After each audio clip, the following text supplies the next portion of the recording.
Dear DJ Cory, natabo kami, bag-o siya, ginkasal. Yes, natabo kami sang lalaki nga palangga ko, bag-o siya, ginkasal. Tani mabasa mo ang akon nga istorya nga gusto i-share? Sa tuod lang, while ginasulat ko ini, nagatulo ang luha ko because nasakitan sa gihapon ako. Itago lang ako sa ngalan nga Iya. I'm 22 years old and a call center agent. Masubong akon pangabuhi. Balay kag trabaho lang ako. Hindi ako ang palabarkada nga type. Kung kaisa nagasabay sa mga gala-gala sang workmates, pero talagsa lang gid nagakatabuin na. I don't know where to start my story, pero ini ang unod sang pinsar kag tagipusoon ko. October ato sang ma-hire ako sa trabaho, kag sang ara na kami sa training, I noticed this guy nga sobra kahipuson. He was in one corner, kag itago ta siya sa ngalan nga Andrew. At first, wala gid siya any impact or effect sa akon. Pero sa nakilala ko siya, iba siya. Sobra ka seryoso sa life. Kung may istorya mo siya, makita mo nga tama siya ka responsable. Kag mabisan klase nga tao. His drive, determined, responsible, and goal-oriented.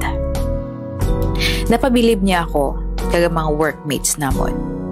To cut the long story short, nabatsyagan ko sa kaugalingon ko, nahambal ko sa self ko nga I like this guy. Gusto ko ni siya nga klase sang lalaki. Crush ko na siya, kumbaga. Since day one sa work until now, updinay kami, pero not as a couple but as friends. Yes, DJ Cory. We eventually became close. I don't know why, pero sa una pa lang namon nga pag-istoryahan ay nagka-vibe kami dayon. Maybe because nga pareho kami nga may pagka-introvert kag same interests. Pero the more time I spend with him, na-fall ako. Nagabot sa point nga mahambal ko sa kaugalingon ko that I already love him more than a friend. Balaan ko nga wala ako pag-asa, kay ginapasakitan ko lang ang kaugalingon ko sa padayon nga pagpalangga sa iya. Pero wala eh. Nagstay ako gihapon. Bisan pa aware ako nga may long-term relationships siya, although sang nagkilalahay kami ni Andrew, break na sila sa girlfriend niya. Pero temporary lang gali ang breakup nila. Sa iya mismo naghalin nga gusto niya paayuson ang relasyon nila. Kagsang ginhambal nito sa akon, duging ko mo sang dughan ko. I know wala ako sang right nga magreklamo, especially nga friends lang kami. Pero para sa akon, may right man siguro ako nga ma-hurt, di bala? Oo, ang isa ka babae nga parehas ko, wala sang right magreklamo. Pero may right na masakitan. So fast forward, na-promote ako sa BPO company nga ginaobrahan namon, and I'm so happy, or na-promote siya. Na-promote siya sa BPO company nga ginaobrahan namon, and I'm so happy for him. Hambal ko pa gani siya. Congratulations, you deserve it. And I'm so happy for you. Ginhimuan ko pa siya sang meme sa Facebook, ginbaklan ko pa siya sang cake. Ambot, nabuang lang ko siguro. Balan ko man nga wala ko chance sa iya, pero ara ko gyapon, naga-effort. Ginapabayaan ko ang kaugalingon ko nga ma-in love pagid sa iya sang todo. Actually, heartthrob si Andrew sa workplace namon. Tama abi kabuot, gentleman, mapisan, kag ma-appeal. So sanging congratulate ko siya kag ginhatag ang cake nga gin-bake ko para sa iya. He smiled at me and said, "Uy, Inday, ano ni? Wow, thank you ha." Nalipay man ako sa nangin reaksyon niya. Tanan man siguro mo ng reaksyon kung tagaan ka sang something special, di ba la? So, bisan pa paano, Bisan hindi niya ko pagbalanggaon more than a friend, at least na-appreciate niya ko. Na-appreciate niya ang effort ko. So fast forward, a week before, naghambal na siya sa akin na gusto niya magkadto sa balay ko. Well, DJ Cory, nag-aisahanon na ako sa balay. Nag-aisahanon lang ako kay nagsipak na ako sa family ko. Ang family ko ara sa province, so mabudlay, magsagad puli after work or during my day off. So yes, nagkadto siya sa balay, and sakto man nga ang neighbor ko nga workmate man namon nang hagad inom. So bago siya nakaabot sa balay, nakainom na ko. Hasta nga natapos na kami sa pag-inom, kag nagpuli na ang friend namon. Naghigda si Andrew sa sofa, siguro nakapoy siya. Ako naman nagatulok lang siya. Hasta nagtuparay kami sa pulongkuan. Kag nag-istorya sang normal, ang usual namon yung mga conversations. DJ Cory, I don't know how it happened, pero dala na siguro sang alcohol. I suddenly had the courage nga ihambal sa iyang matutuod ko nga nabatsyagan. Ginuyatan ko ang kamot niya, parehas ang bermi ko ginahimo sa iya. Normal lang sakon, ina sa mga tao nga close sakon. Tapos hambal ko, "Uy, Maninoy, may gusto ko ihambal si mo." Nagsabat siya sang, "Ano to, day? Daw seryoso na ako? May problema ka?" Hambal ko, "Wala man.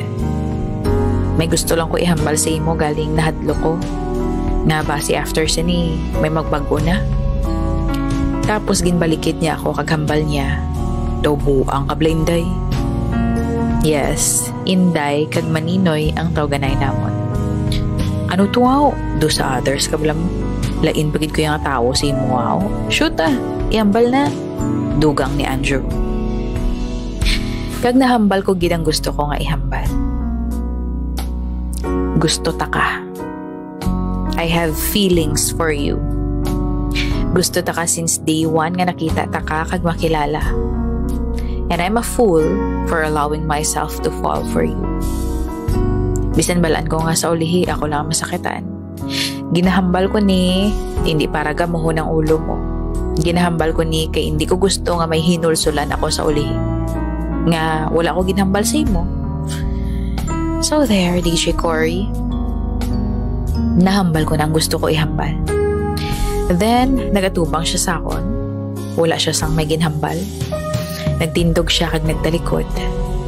Pamatsyag ko sa amo nga time, naguntat ang tiyog sang kalibutan.